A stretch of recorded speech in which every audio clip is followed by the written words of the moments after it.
Nazim PP अखबार senior सियासतदान आगा सराज खान दुरानी कराची के खानगी अस्पताल में लाराणो करे वियो आहे। रवा से पेश आहे शरीफ अली रिंद जी हीअ रिपोर्ट।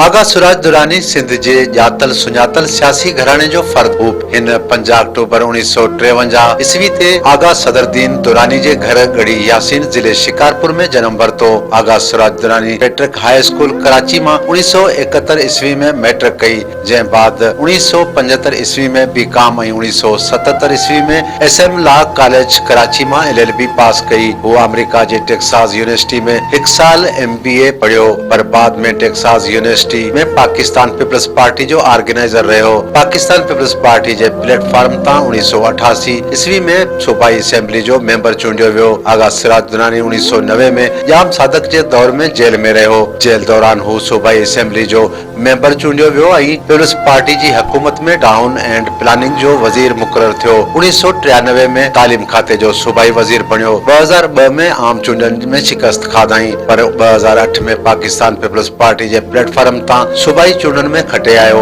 हुकूमत सिंध में बल्दियात जो वजीर बनियो। आगा सुराज शहीद बेनजीर भुट्टो और सदर आसिफ अली जरदारी जो सिक्योरिटी इंचार्ज 11 सालन जे डिघे अरसे मई 2013 का फरवरी 2024 ताईं सिंध असेंबली जो स्पीकर पिण रहो, जडे मार्च 2022 का अक्टूबर 2022 ताईं सिंध जो वक्ती गवर्नर पिण रहो। वो फरवरी 2024 जे आम चूंडन में PS नव शिकारपुर 3 जी तक ता कामयाबी माणे एक भेरो ॿीहर सिंध असेंबली जो मेंबर चूंडिजी आयो।